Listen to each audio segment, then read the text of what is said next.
Come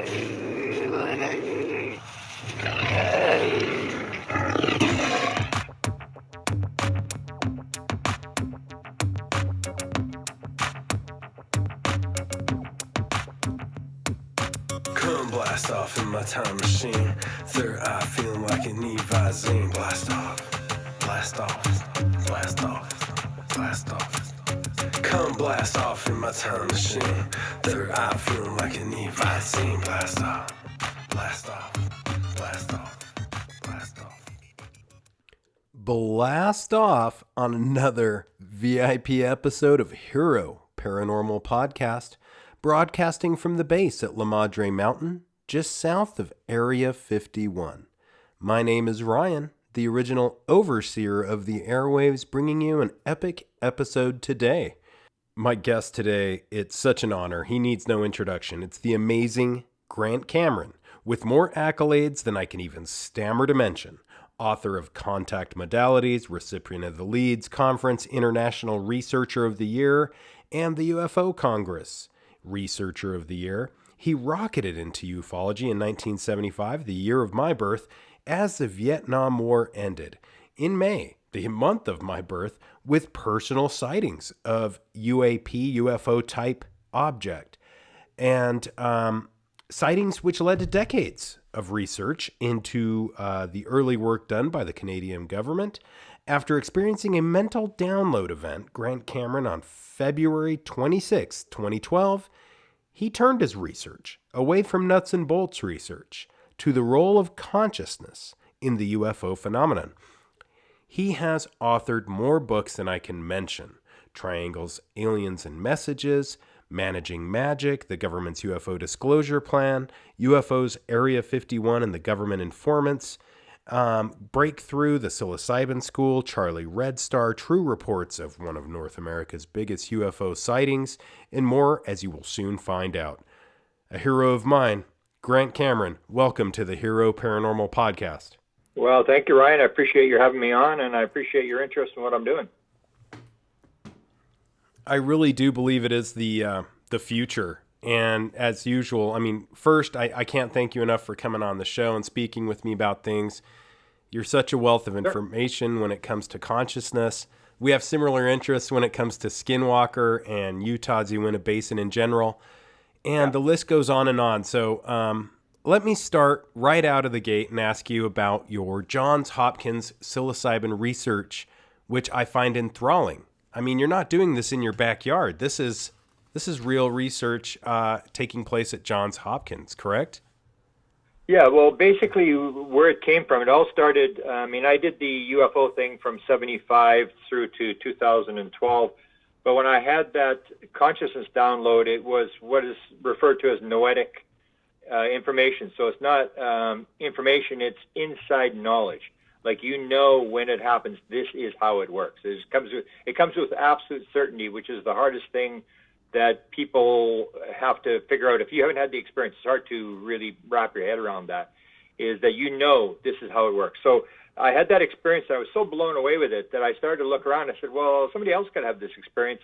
And the first one I came across was Paul McCartney with the song Yesterday, where he got in a dream and he wrote it all down. There's a piano in the room. He got up and he recorded this, and he ran around for a month asking people, have you heard this song before? And they said, no, I never heard this song, because he thought someone else had written it. He was that sure this song had been written. And so it was this idea that you can get into a field and get the material. So if there's no time and space, and you see that in modern world, we're starting to look at this. It may be all happening here and now. There is no out there. It's all happening inside your head. There's no time and space, which would indicate that everything is in the field, and you can grab this material out of the field. So that's what I started to do. When I saw the psilocybin research, I was just sort of blown away by this, that you had a major university medical facility where they were taking people and giving them very high dose psilocybin, which would be equivalent to 5 grams of mushrooms. And these people would go into this altered state, and they would come back with all sorts of material and information. And it was one of the stronger contact modalities, but there's a lot of them where we could actually show that you can actually change your consciousness You can transition into another, whatever it is, another level, another vibration, almost like we're a radio station. And we're able now, in some ways, to be able to turn the dial and pick up another station. And so when I see this kind of stuff like that, the other big one was remote viewing, which if you actually look at remote viewing and you look at the guys who are really good at it, like Joe McMoneagle and guys like this, you go like, this is just unbelievable. Like, all you're doing is you're closing your eyes, and according to McMoneagle, is the only thing you have to do is clear your mind. You have to get everything out of your mind. Whatever you don't get out of your mind is going to interfere with the target. And then basically whatever the target is, somehow your consciousness is able to know what the target is, go to the target, whether it's past, present, future, and stuff like that. And that just when you start looking at that, at what is actually happening, you realize that this is critically important. But what has happened in the modern world is we've gone from experimental research to applied research. So what we have now is like Ken Kress, who was the guy who was the remote viewing guy that ran for the CIA, the monitor guy, said, I never knew how it worked. I don't know how it works. I don't care how it works. All I was interested in is, does it work? And if so, how do I make it operational?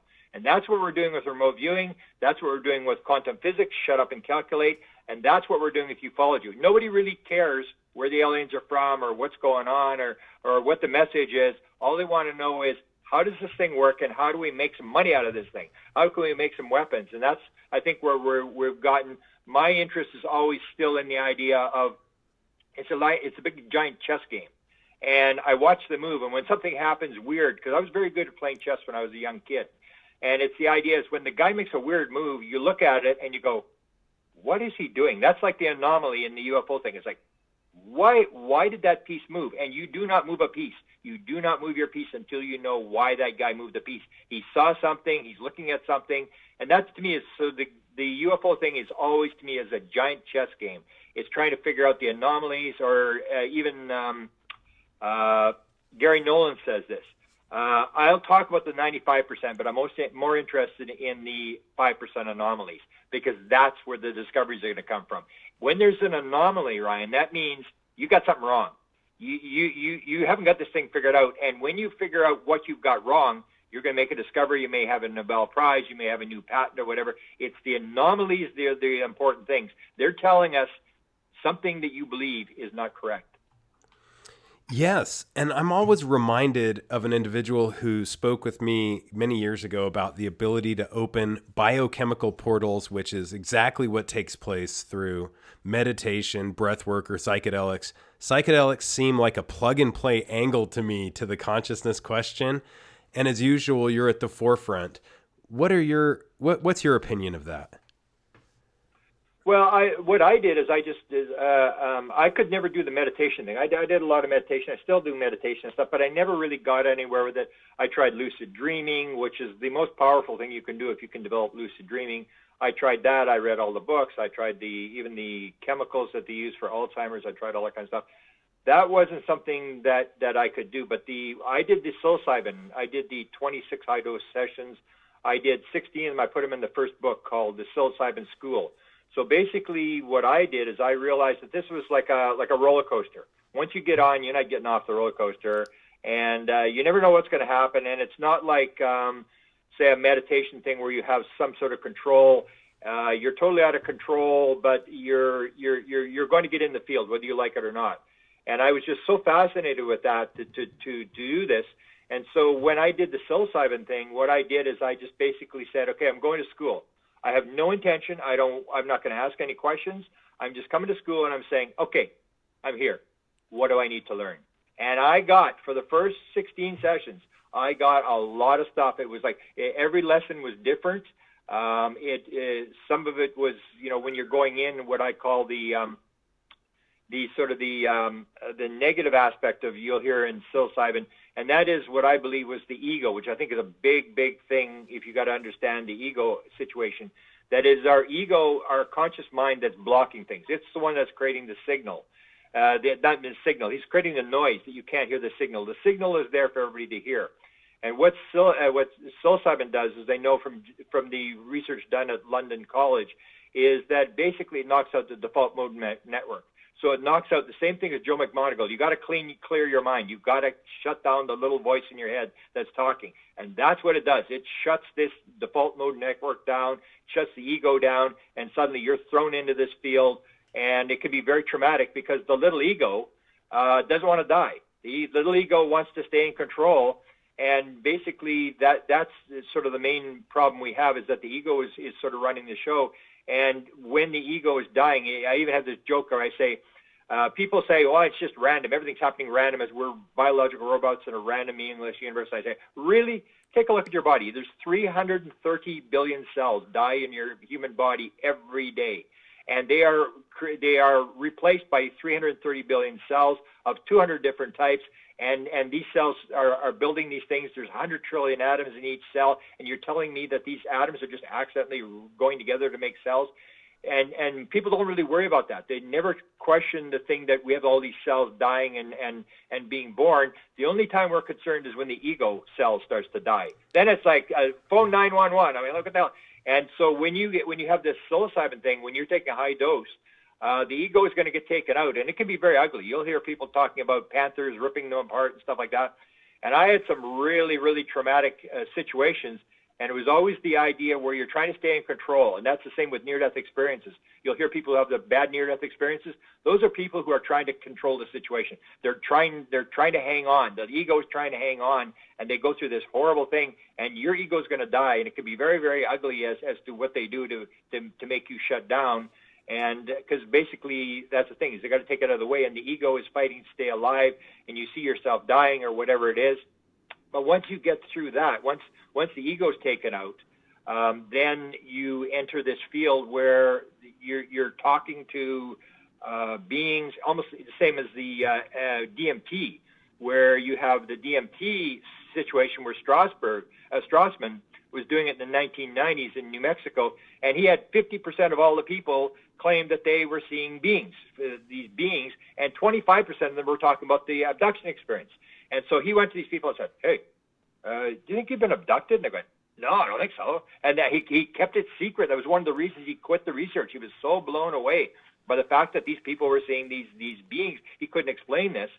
And I even had an AI guy, he's an AI expert, who actually helped me leak the Wilson leak document. He was the guy that helped me put the document out. And he was just very interested. TTSA wanted to hire. He was hired by TTSA. There's a bunch of different companies going after him. He's a very, very smart guy. I remember the one time he contacted me, he said, I did the DMT thing last night. He said, I had a classic abduction experience. I said, you did? Tell me about it. He said, yeah. He said, I was on a table. He says, and these beings were there. And I said, what were they doing? He said, they were working on my head. And you got to remember, this is like an AI expert. And he said, they're working on my head. And I could see their arms. I couldn't see their faces, but I could see their very thin arms and stuff like that. And I was just blown away by that, because that's the whole thing, is when you start looking at that, you start to say, what's really going on with the abduction experience? I'm about to release an interview. I posted on my Facebook and Twitter, I posted this interview with the head of MUFON for Japan. And this guy has had a number of abduction-type experiences, and he worked on meditation for 20 years. And then he also, so he got into out-of-body experience. He went to the Monroe. He got the training from the Monroe Institute Gateway course, and he learned to go out of his body. And he said, the first place I wanted to go was I wanted to go back to the aliens, and I wanted to talk to the aliens. So he had developed this technique of talking to them, and he was one of the ones that flew the ship. And that's where I say the consciousness, if you don't think consciousness is important to UFOs, you've got to look at the 50. Now I've got I told him, I said, you're the 51st person that told me this story. And you'll get people and they'll say, hey, I was on the craft. And then they said, you want to fly the craft?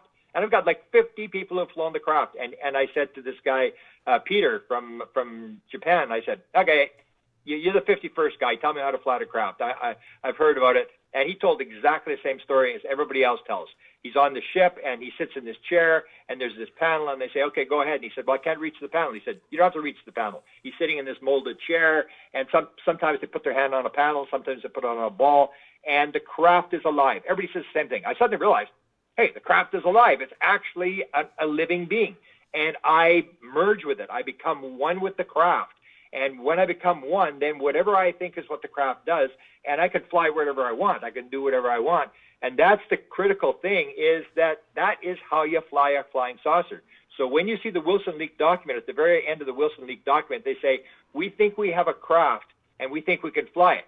That means they've got an intact craft and they cannot turn it on because you need a consciousness interface to turn the craft on. You can have that's where I sort of laugh at them people with the metals. You know, they're chasing after these pieces of metal, and I say, this metal, it's like every single piece is different. It's dropping out of the sky. I said to Jacques Vallée, Jacques, this is kind of weird, Jacques. I mean, they fly across the universe, they avoid galaxies and black holes, and they finally get here, and then little pieces start falling off the flying saucer. This doesn't make any sense. They start crashing. And it seems to me like I've just got a book called on apports called Weird coming out. And I talk about this whole deal, that this is apports. They're dropping this stuff on purpose. And that's when Jacques says to me, well, the gifting idea, said, I think I came up with that idea. And that's the idea, that the crashes are actually done on purpose. Even Bigelow said that. I think they're seeding them around the planet. Or the Tyler D, the famous guy from NASA, who went to the gifting field, and he goes and he prays at the gifting field, and they build these altars, and they called it the gifting field. That these things are being dropped on purpose to, like breadcrumbs, to help us along. And so I think we've sort of missed the whole boat on the consciousness thing, because we're so into the material thing of thinking that we can make money. I remember one very, very rich guy one time came to me. He got into the UFO field for a couple of years, and then he dropped out again. And I remember him saying to me, he said, Grant, I got a question for you. How the hell do you make any money at this thing? And I said, I don't know. And that's true.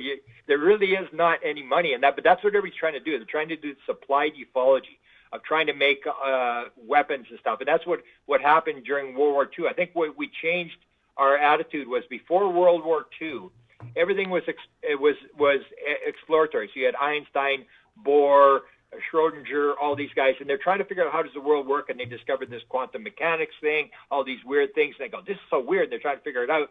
And as soon as World War II came along, they developed the atomic bomb using all this quantum physics stuff, and suddenly they realized, like, holy cow, shut up and calculate. We don't need to know how it works. We don't need to know. We just need to make stuff. And they made so much material that after World War II, we stopped investigating. We stopped the curiosity thing, and all we said is get the calculation and make cell phones, make bombs, make whatever. And that's where we've gone with this thing. So whether we're ever going to figure it out, because you get the government and they'll say we're working on UFOs. And I've talked to a lot of people. I just interviewed Chris Blutzel, for example. And I said to him, Chris, you have 30,000 photos and videos. Did they contact you? And he said, no, they didn't contact me. And I talked to Deborah Cobble, who is the main figure for Intruders. And her file was sold by Carpenter, who was a researcher in abduction stuff in the 1990s, was sold to Bigelow. So Bigelow has her file on her abduction. And I said, you're in the file. Did they ever come and talk to you? He said, no, never talked to me. And that's the whole thing. Are they really investigating, or are they doing the shut up and calculate thing? Are they getting the material and trying to develop stuff, and they really don't care about the experiencers and what's really going on? Yes, and I'm glad you're going in this direction, because what are your overall thoughts on the book Skinwalkers at the Pentagon, or parts that resonated with you the most? Oh, when I read the book, I thought it was one of the best books I'd ever written. But as soon as I had a couple impressions. And the number one was, how they complain? They say, man, all these crazy fanatic religious people in the Pentagon, and they're all nuts, and they all think this is demons. And I said, if you take out the story in the Skinwalker Ranch book about the Tic Tac story and all that stuff, that does look like demons. That's exactly what it sounds like. It sounds like demons. It's these evil things, and they're going after people, and they're mysterious. Even the whole deal was when Lukatsky goes on to the thing, and this is where I say, when I look at it differently, he goes on there and he sees this thing, and it's almost like the phenomenon saying, oh, look, we're finally, you're here. You finally showed up.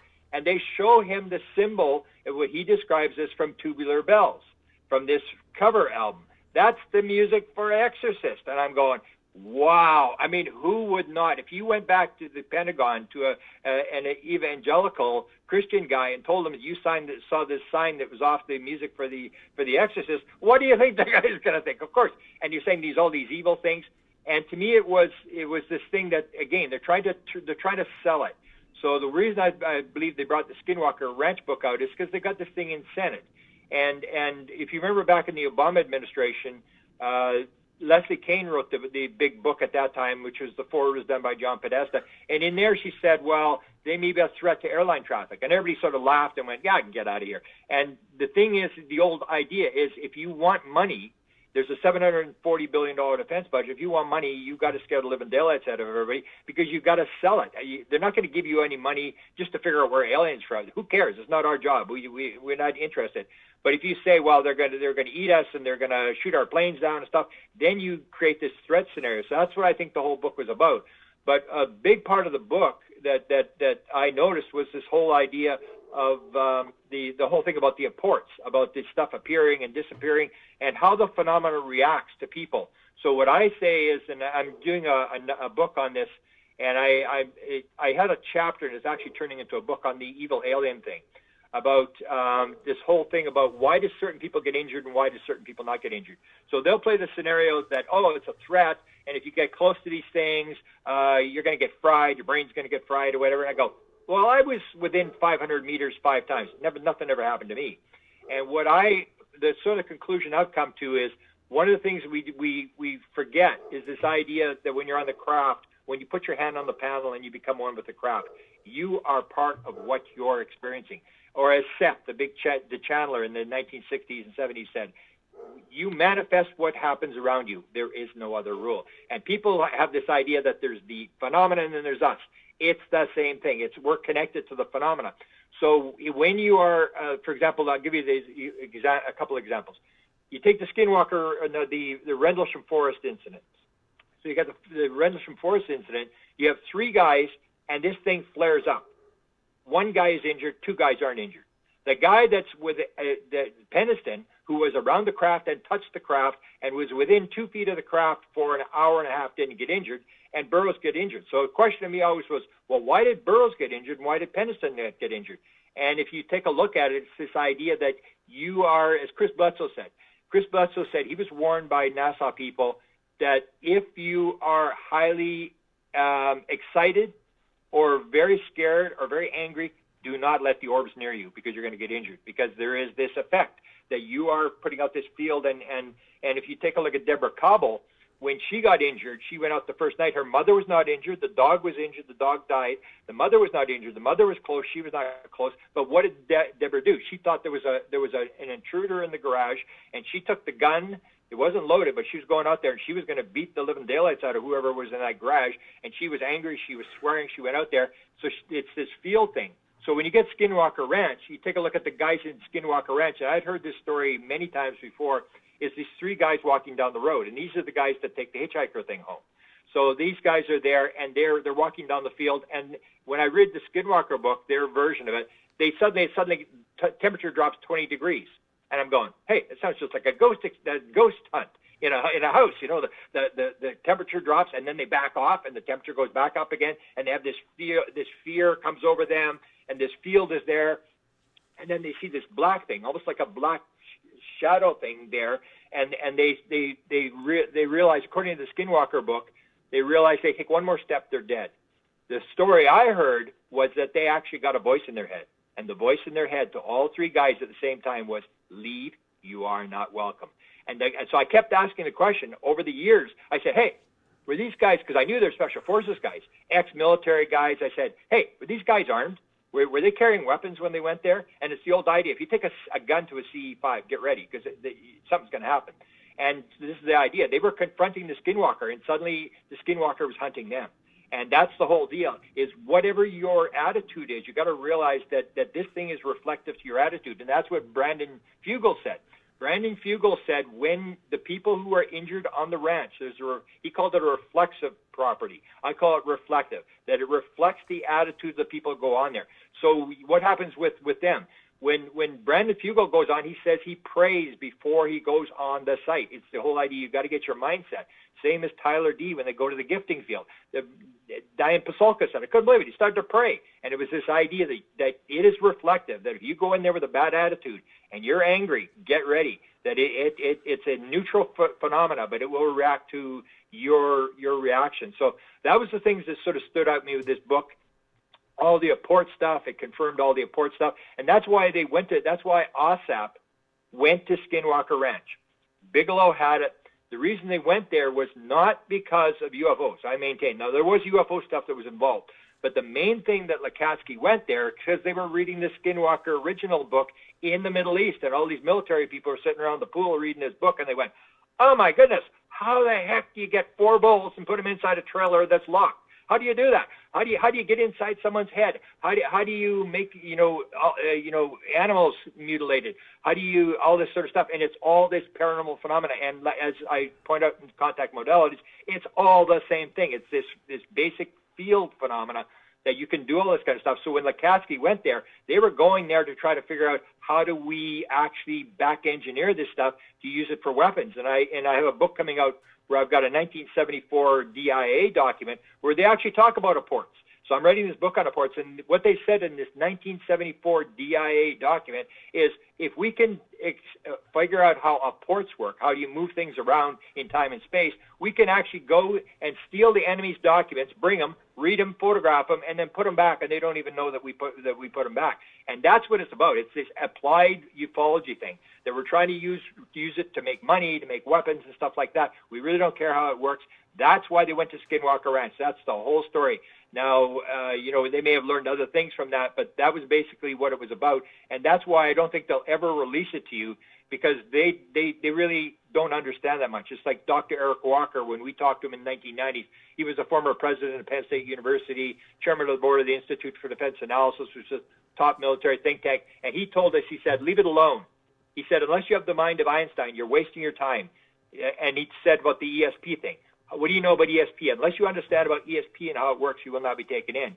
And that's what I think it is they're trying to figure this thing out, and they figured this was a really good place. It had all this weird stuff going on there, and they were going to try to do it. But the phenomena basically shut them down and sent them packing, and they started to learn this idea of this reflective element that Brandon Fugel brings up, that you better be careful when you go on the ranch, that you have the right attitude when you go on there, because you can get seriously injured.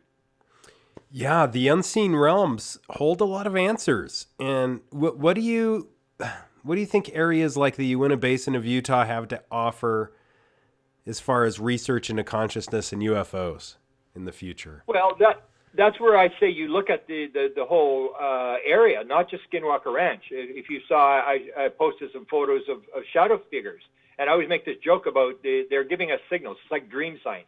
So you see these shadow figures were picked up on this ranch near Skinwalker Ranch, where in both cases the guy's wearing a hat.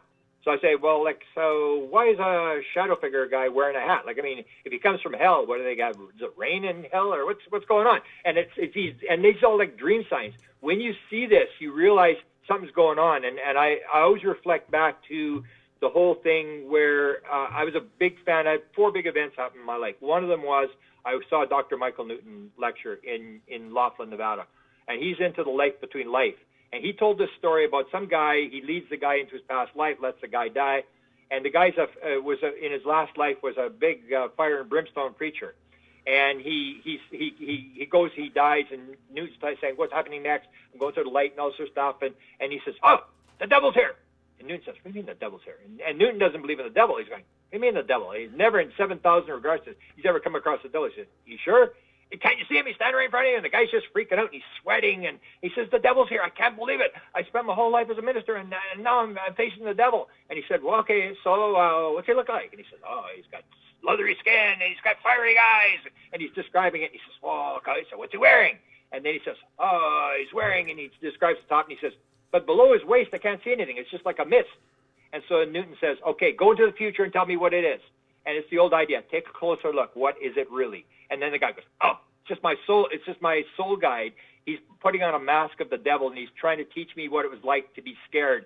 But when I was scaring people about going to hell, and now he's paying me back, and it's this joke." And that's this idea of the dream sign. When you see a shadow figure wearing a hat, you got to go, like, what's going on here? Or I even posted last night, I have this joke where when people are talking to people on board the ship, they'll say, on the ship, and they'll say, "Hey, were you scared? Did he probe you? Were you, did you get injured?" And all this sort of stuff. And I always ask the question, I go, "Hey, you saw any alien?" Yeah, I go, "Yeah." you have any clothes on? And the guy goes, no, I never thought about it. No, I didn't get any clothes. You don't think that was strange? And they go, yeah, that's kind of strange. Did he have any sex organs? They go, no, come to think of it, no, he didn't have sex organs. And just, don't you think that's strange? And you go through all these things. He didn't have a mouth. Some of them don't have eyes. And hair. I mean, if you're an advanced alien being from another planet and you go across the galaxy, how have they not invented hair? You think that'd be the first thing a guy would invent? I want to get some hair. Or women, oh, we got to get, we got to invent hair. And you see all these bizarre things. So when you look at the whole basin, you see this whole thing that it's a phenomena that goes across the whole basin. It's not just Skinwalker Ranch. And the other important thing about the whole basin thing was that if you can create a physical building in the physical world, you can create a spiritual thing in the spiritual world. And that's where this whole thing about the curse thing comes from. That may be a very big part of this thing, that whole area is infested with this, Indians putting curses on each other and all this kind of stuff, that we sort of think that's all hocus pocus. But we know that when someone commits suicide or someone gets murdered in a house, that when you go ghost hunting, a sensitive will pick this stuff up. That energy sticks around. Or even people, when I do the evil alien thing, always want to throw Caleris at me. So I say, okay, take a close look at Caleris, because they, 2 people died. And Jacques Vallée pointed out, Jacques says, when you look at that aspect, you got to look at the culture of the people. They go to Roman Catholic services in the morning, and they go to Umbanda services in the evening.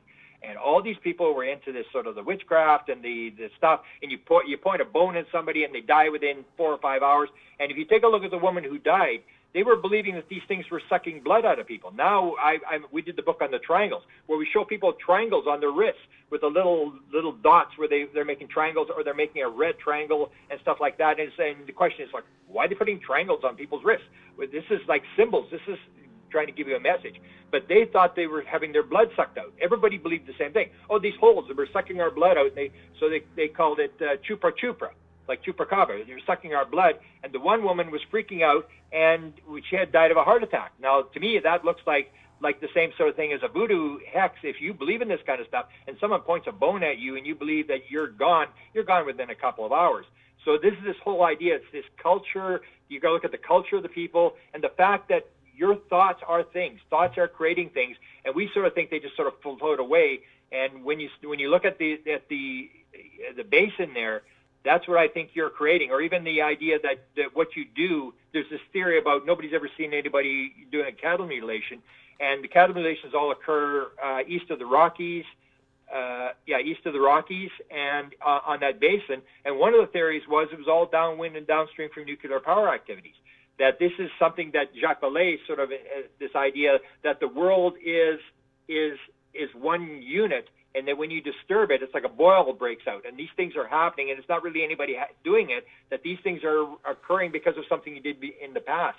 And that's, I think, what the lesson we have to learn is that whatever, or as Bashar, the channeler, says, whatever you put out comes back.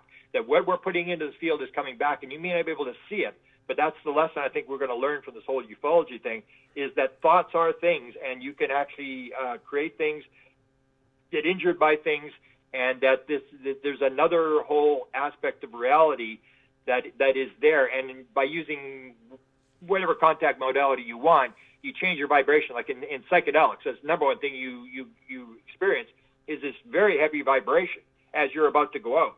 And it's like they're changing the channel, almost like the same with experiencers we'll talk about. They're in their bed, and they know the beings are coming, they're vibrating, and it's like they're taking them out. Or I say when a lot of moving you into a different field is this whole thing of disassociation, of trauma. People don't want trauma. They don't want injury and stuff like that. But if you take a look at very psychic people, a lot of stuff, 37% of all near-death people who are experiencers have had near-death experiences. They've had a lot of trauma, and trauma will rip the veil, and it'll put you into the other field. So you start looking at everything as just experience and different aspects. And once you rip the veil, then you can pick this sort of thing up. And some people are better at it than others. But I think we have a lot to learn. We're still into this materialistic world, which is starting to fade away, where people realize there's more than the material world. But that, I think, was the main message that the aliens want to cross, is this idea it's not as material as you think it is, and the whole oneness concept that whatever you do, It's all one thing. You are connected to everything around you, whether you like it or not. And when you start to realize that, then things will start to change. Until then, as long as I believe that you're different than me, then I can say you're bad and I can kill you and I can do whatever. I will steal your stuff. And the division is becoming worse and worse in the world as it divides. I think that's the number one message the beings are trying to bring it to us, is the fact that everything is one, everything is connected. It's all the same thing. Yeah. And I think absolutely can't agree more with what your statements have been. I think remote viewing has become a popular sort of catchphrase, but more legitimate, almost like a hook upon which to hang people's research hats. And these are the sorts of things that are being judged by skeptics, the tic-tac, remote viewing. What place does remote viewing have in the research of consciousness and UFO research in general here? Well, that's why I say it's so critically important. It's this idea that everything is, if there's no time and space, everything is here and now, that you can go in like Tesla. You can go in and you can grab inventions from the future and stuff like that. The remote viewing is still become operational. It's like we're going to use it for this. We're going to use it to heal. We're going to use it to figure out where missing children are. And we've made it into this operational thing. And there really is nobody who's actually trying to figure out how the heck does remote viewing work. Because when you look at it, when you actually look seriously at what's going on, it is the most unbelievable thing that you just get a number and you close your eyes and you can actually pick up this thing and you can move around it and stuff like that, or you can get into people's heads, which is one of the consciousness things that I'm still trying to do, and I'm going to try to get Ions involved in this. And this is the whole idea that J.Z. Knight had with their DNA, where she claimed that when she was channeling Ramtha, they did this DNA test, 3 different tests, and that her DNA had changed from a woman to a man, from French to Icelandic or whatever. And this is this whole idea that your consciousness is your DNA. And so you take things like in remote viewing where you get Lynn Buchanan. Buchanan talks about being able to meld with people's minds, which kind of one of the reasons I stopped the psychedelic thing is I ran into 3 cases where I think they may have it. And I was asking people, do they have this operational? Can they actually get in your mind? Because I was actually talking to people who to me, clearly were on computers and actually were threatening to take me off the board and stuff like that. And I'm going, and I was so petrified. And so it was, are they trying to take out the ego? Is that taking out the ego? Or is that actually me actually interacting with these people? So when you take a look at Lynn Buchanan, he says the same thing. He said when he did the target of Saddam Hussein, he said when he got into his head and he became one, he melded with him and became one, the people reported that his eyes turned from blue to brown. And I said, that's DNA. And that's this whole idea, is that the DNA is much more complex than people think it is, and it may actually have a consciousness interface. Or another one was Paul Selick, who's a channeler who's channeled 10 books without any changes. He basically channels it, and his basic concept is everything is divine. What you separate from the divine and put into darkness will drag you into the darkness with it. Whatever you damage you back. It's this oneness concept. And he says that when he channels, his eyes turn from blue, from brown to blue. And then I hear later on that he saw his spirit guide one time, and his spirit guide had blue eyes. And so it's this whole idea is that the whole remote viewing thing is way more complex than people think it is. And it's the base, but it's the bottom line of how this thing works, is that everything is consciousness. And some people will interview me and say, I ask you another question. Don't say everything's consciousness. I go, everything's consciousness. It's what Deepak Chopra says. Everything is an activity inside consciousness. Everything is in your head. It goes through your head, and you're interpreting it. You interpret red and green, and things are solid and stuff like that. And because we've done that, we've made all these mistakes about the world is flat, the sun goes around the earth, we're the center of the universe, and all this kind of stuff. Everything's solid. And the more we go along, the more we realize, no, it's not that way. And I would say at the bottom line, the remote viewing thing is it's all one thing. And if you can clear your mind, as Joe McMonagle says, and get in the field, you can go past, future, other side of the world, other side of the galaxy. Everything is accessible, and it's all mental material, and the mind is able to find it. That's the most bizarre thing. the mind is able to actually know what the target is, go to the target, and start describing it. And as long as you don't have the analytical overlay, as long as you don't allow the conscious mind back in, and that's where they talk about this whole idea that I discovered, and I thought I was going to get the Nobel Prize. I thought I'd really discovered something, and that was this right brain, left brain thing. Was that when you're guessing, as soon as you start to guess at a remote viewing target, it's game over, because then the left brain is taken over, and it's trying to get in there, and I know what it is. It's the king's chamber and the pyramid and all this sort of stuff, and it's game over. You've got to simply stay in the right brain. You've got to just describe what you feel, what you sense, what you taste, and do not guess at what it is. And so I remember when I suddenly discovered this whole thing, I went to Hal Puthoff and I said, Hal, it's this whole thing. It's like the right brain, left brain. If you shut off the left brain, you can access all this material, whatever. And I said, you ever look at that remote viewing when you were doing remote viewing? And Hal is very short. He's very, he doesn't, I guess he got a lot of emails. So he writes me back and he says, read chapter 6 of my book. I read it. It's about right brain and left brain. And they knew this in the 1970s, this whole thing, that the left brain is rational and analytical, but it's causing all this noise, and it's keeping you in the physical world. It's trying to keep you here. It's making up a bunch of garbage all the time and stuff like that. And when you can shut it out, that's the whole idea. How it turned for me was this noetic thing. When you are in the right brain and the material comes to you, it comes with absolute certainty. You know how this works. I remember the second one I got. The first one I got was the one where it said, this is consciousness. You want to know what? Because in 75, I had my sighting. The first night I had it, I was blown away. I mean, I just fell off the edge of the earth. I couldn't believe what I was seeing. The second night I saw it, it came right at me, and this is a couple nights later, and then it made this turn and flew away, and I'm watching it as it's flying away, and I'm going, like, what's it doing? It's not doing anything. And I said, well, somebody's got to know what's going on here. And so when I got that download, it basically said to me, you know what, you wanted that question in 1975, what's going on? It's consciousness. And it came with this absolute certainty. So it's happened a number of times, but 2017, I'm walking down the street. I walk an awful lot. So I'm walking, I'm 2 miles in, I'm going to walk 6 miles downtown, and I'm walking along, and all of a sudden, it starts to come. And people who have noetic experiences will tell you, when it comes, get the pen out and start writing. Write this down. And it's coming into my head, and I'm writing this stuff, and it's all these ideas about, is the world made out of little nuts and bolts? If it is, that's one world. But if it's consciousness, that's a whole different world, and all the rules are going to change. Is it one life?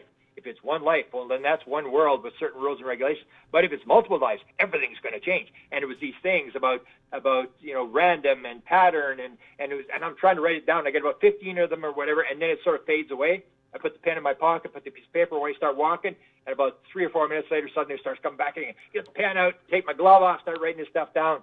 And that's the important part. That's the whole thing with the remote viewing, is that the material that you're going to get in the field is going to be accurate material, rather than the rational analytical stuff is just guessing.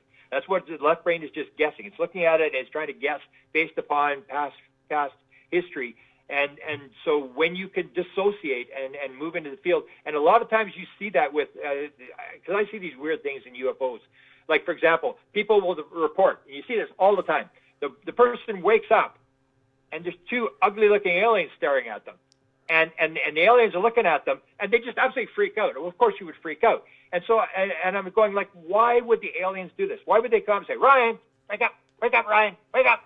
And then, look at me, I'm this evil alien. And then you go, and what I started to think is they're getting you to dissociate. It's the same thing you go through in psychedelics, is this fear thing where they take you and crush the ego. And you surrender. And as soon as you surrender, what does the alien say?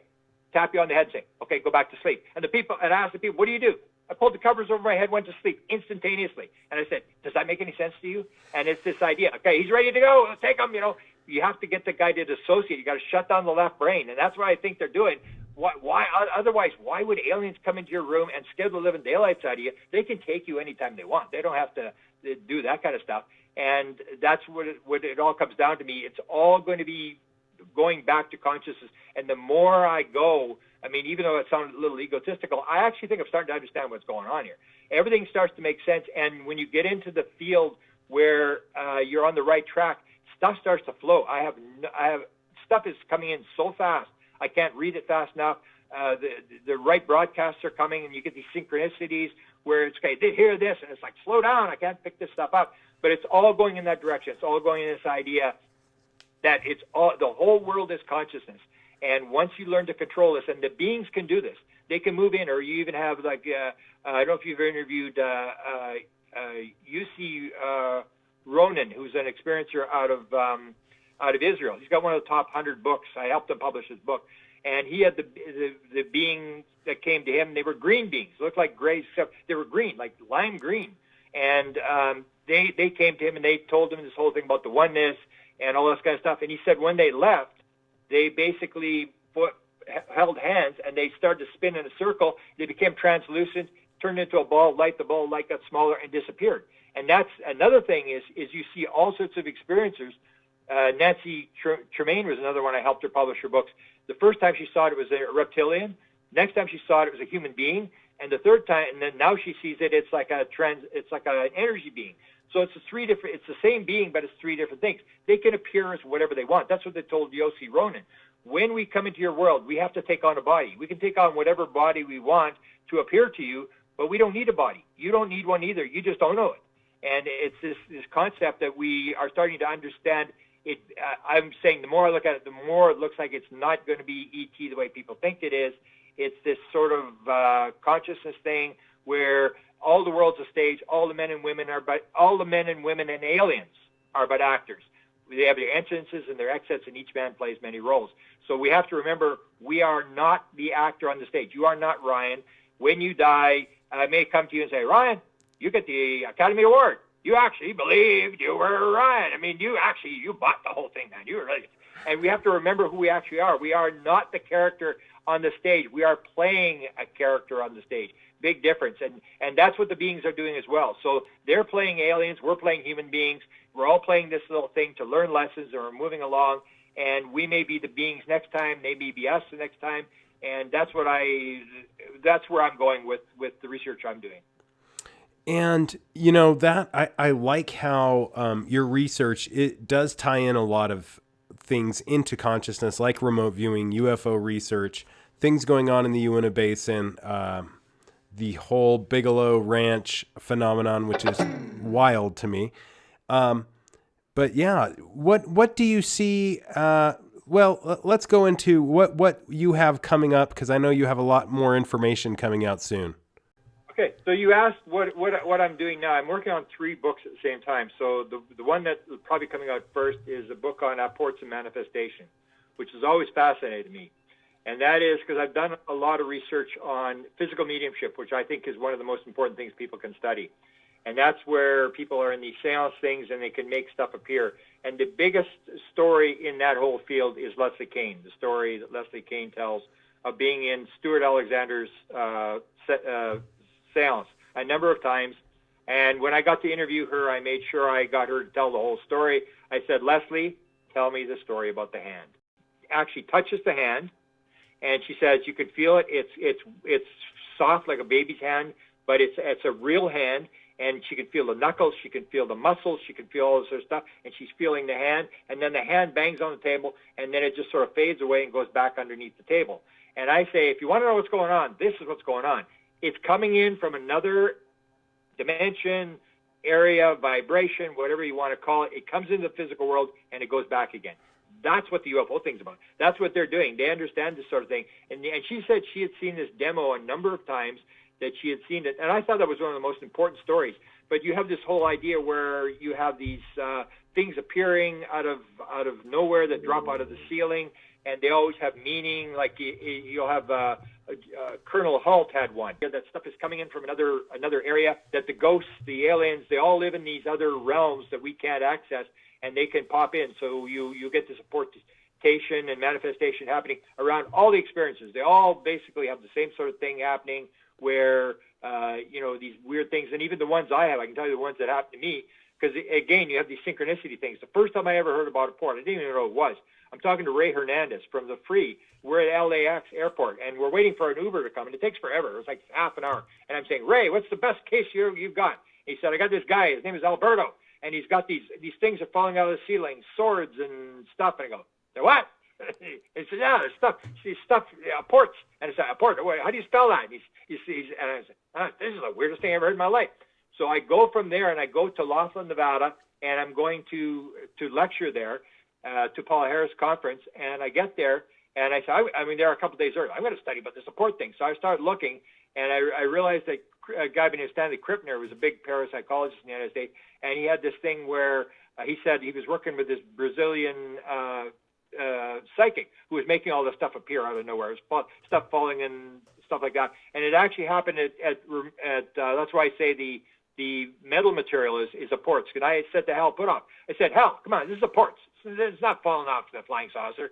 And I said, you had this happen back in the days of SRI, where they were doing Uri Geller. So they had Uri Geller, and they took him for dinner, and Uri Geller's eating ice cream, and all of a sudden he bites down on something and cuts his lip. And he pulls it out, and Edgar Mitchell's sitting at the table with Hal Puthoff, and it's Edgar Mitchell's flight pin from that he'd lost in Houston 2 years before. And he goes, where'd you get that from? He takes it, and they go back to the lab, and they're in the lab, and Uri Geller's in the other room, and Hal Puthoff and Edgar Mitchell are standing there, and the other half of the pin falls in behind them. They hear stink, and they look behind it, and the half of the pin. So I said to Hal, come on, Hal, you know these are reports. You know that this is, and he said, we'll investigate the materials one step at a time. So he didn't deny it, but he's investigating the material, what it's made of, and all. And I think that's all a waste of time. That, you know, they're just going to have all these weird things. Even the one with Gary Nolan. Remember the latest one with Gary Nolan? I did a YouTube on that. I was just floored by that. When I heard Gary Nolan said they had the Ubatuba pieces from Brazil, this thing explodes. You know, it's like a big demo, and it explodes. All this stuff comes raining down, and they've got these two pieces, and the one has the isotopes messed up, and the other one is completely similar to our material, and it's from the same crash. And so why would they do that? And it's like, it's the theory of wow. They want you to go, wow, what the hell's going on? And you're trying to figure it out. And what they're trying to do is break down that material mindset. They're trying to knock out the left brain ego. The ego is trying to figure out, how does this thing work? And so when Ray told me the story, I go and I'm reading this thing about Krippner, and all these weird things started to happen. So I'm reading, and he says, I had all these reports from this psychic in Brazil, and I go, and they all get stolen. Someone breaks into my house and steals all these things. And he said, so I decided that I would protect the next ones.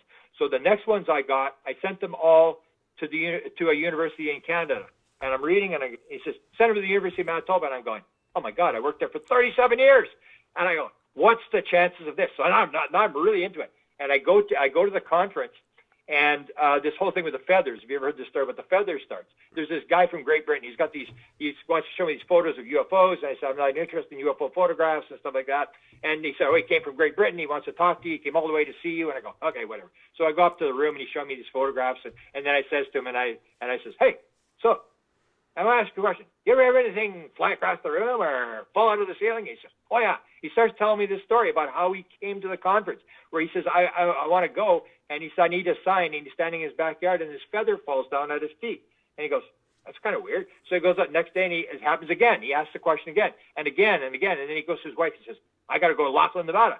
And she says, Tony, you crazy? You're very, very sick. You're a sick man. You've got 2 young kids. You've never left the country. You're going to go to Laughlin, Nevada to see some guy who probably doesn't even want to see you. And he said, I got this sign. These feathers kept falling. And then she says, so she says, okay. So she goes to work, and she says, okay, to herself, okay, I want to see if this is for real. So she says, okay, my husband's seeing these feathers falling. So if this is real, I want to see a feather on the London Bridge. She goes into London, and she's walking across the bridge, and she's never seen a feather on the bridge. And she goes off the bridge, and there's a feather on there. She goes, wow. And then he says, then she's having her little experience, and the feather's there. And then she says, okay, so she's going back on the train that day, and she says, okay, I want to see a bunch of feathers. Not one feather. I want to see a bunch of feathers. Door opens on the train outside of London, and there's a bush with all these feathers stuck in the bush. And then she says to Tony, says, okay, you can go to Laughlin. And then he comes, and it starts at Laughlin. It keeps going. And I won't the whole story. The British people see him. These feathers are falling. They're appearing all over the place. And I think it's over. We go to Tucson, Arizona. My assistant, Dessa, and I, we're going there. And we're at this church. And, we're just for something to do. We're at this church, and we're sitting there, and I'm in the gift shop waiting for her to goof around the gift shop, because guys don't want to shop. We're just killing time. And she's shopping in the gift shop, and I see these big giant cards, and the one has a big feather. This Aboriginal holding this white feather. I go, hey, that's pretty weird, but I don't know how to buy the card. So I take this camera, and I'm photographing this card, and I put it down. And there's another one. There's a dream catcher with all these feathers. I go, holy cow, another one. And I pull it up, and I take the photograph, and I put the thing down, and there's Desta standing there with a feather, and I go, get out of here. She says, yeah, I was standing here waiting for you outside, and this feather came and fell on my foot. And you get that kind of stuff, and you start to realize, like, this is for weird. And then when I gave the lecture about this, and it's hard to explain. Have you done PowerPoint? A little bit. I put it in the book, but I don't know if people are going to understand it because you have to have done a lot of PowerPoint to understand it. So I go to give the lecture, and I go and I've got all these slides and stuff like that. I get it, and I'm in the hotel room, so at the last minute, I always work on it until the last minute, and you got to go test it. So I load it, and I link all the files and stuff, put it on a little thumb drive, and I go running up to the thing and put it in the computer. And then he says, okay, go to an audio slide. We want to make sure the audio works and the video works. So I go and I'm click, and things are all doubled up. And what's going on here? And then he says, oh, you probably made a mistake. I said, I've done PowerPoint hundreds of times. I know what I'm doing. And I'm looking. I couldn't find the audios. There was no audios. And then we opened it up onto the so you can see the little tabs. And the double slides, triple slides. Some were in 4x3, some were in 16x9. They're all pulled. The photograph of where Tony Bintz was seeing low-flying helicopters with UFOs in them. The helicopter sideways, and he says, "Oh, you just made a mistake." I said, "No, this is weird. Something's going on." And I go, I'm racing out. I'm really mad because I got to go reload this thing. I said, "I'm going to reload it again." So I go running out, and Paula says, "You know what's going on, don't you?" I said, "No, that's not going on, Paula. No way that's going on." I go back, and the computer's still sitting in the hotel room, and I look at the screen. It's totally normal.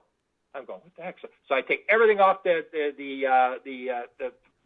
thumb drive, clean it completely, load it, go back, same thing. And so then he says, "What do you want to do?" I said, "Just take off all the double slides. I'll just wing it." And so he just took all the doubles and triple slides. It was the weirdest thing. I was just going like, how did they do this? And it's what I call the theory of wow. They just want you to go, wow. That's why, like I say, why do UFOs have lights on them? They have lights on them so you can see them. They want you to see them. They want you to go, what's going on? They want to break that material mindset. They want you to realize something weird is going on.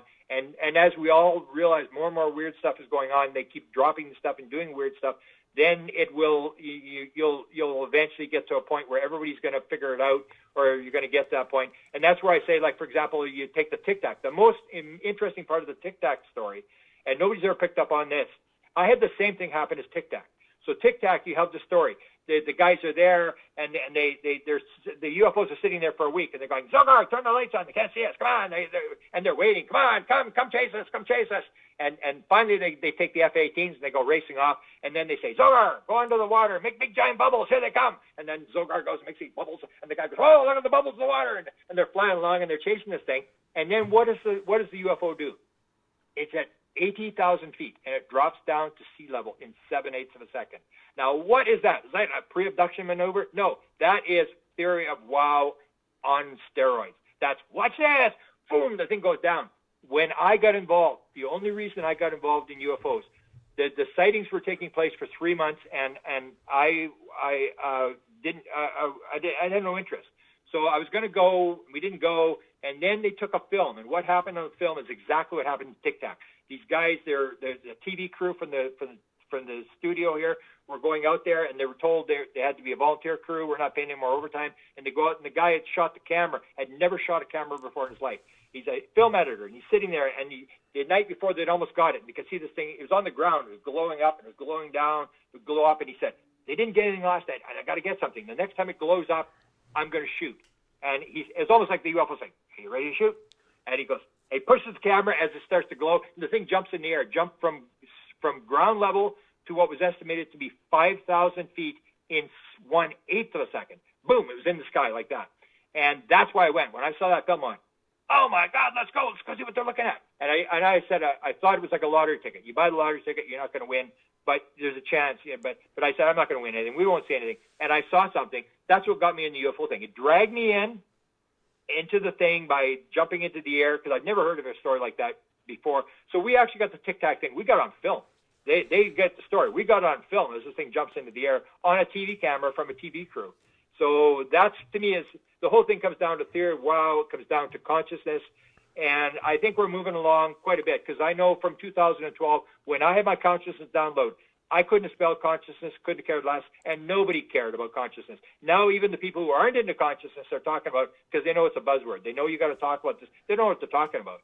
But we've come a long way, and I think we will eventually figure it out if we don't blow ourselves up first, because that's the problem. Is we have a bunch of military people who want to develop weapons with this, and this is going to make nuclear weapons look like matchsticks. This is powerful stuff that they're playing with, and hopefully the intelligence behind the phenomena will shut it down. As Jim Semivan said, the CIA guy, he was asked by John Alexander, so who's running the show here? And I guess he was referring to in the government. If this is real, who's running it? And he said, they are. And that's what I believe is happening. They're still in control of things. They will basically, as they told the Canadians in 1954 or whatever, the Canadian guy said that he was told by the beings, we can stop a nuclear exchange. We will stop a nuclear exchange. You are not going to contaminate the entire world for generations to come. But other than that, we're going to allow the human race to stew in its own juices. So I think that's basically what it is. That's why they're so interested in nuclear weapons. That's why they're shutting nuclear weapons down, because that changes everything. That's not just, you can destroy yourselves. Go ahead. Kill yourselves. We don't really care. That's your free right. But you're not going to destroy the planet. And I greatly agree that they do have control, and they flex that control from time to time just to show you, because I've never had audio issues like I've had on this interview, and they're out of nowhere. But it's amazing what can be done, and their limitless control is what it appears to be. Can't thank you enough for coming on. Thanks so much for talking about the huge list of questions, and I'm looking forward to all the stuff you have going on. And I hope we talk again soon, Grant. Thanks so much. Beautiful, Ryan. Thank you very much. Man, there you have it, Grant Cameron, the epic researcher who has contributed so much to ufology. I was so excited to talk to him about all the things that he's so knowledgeable about, his books. I'll tell you what, breakthroughs one after the other. And when it comes to Utah's Uinta Basin in general, he has a very intriguing and interesting list and wealth of information. So definitely, I know that made my day. Until next time, keep your eyes to the skies, feet on the ground, but don't forget to take a look around.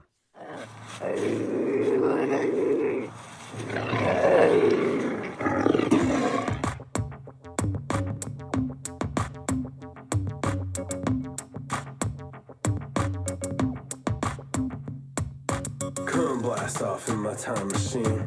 Third eye feeling like an Evazine. Blast off, blast off, blast off. Blast off. Come blast off in my time machine. Third eye feeling like an Evazine. Blast off, blast off, blast off.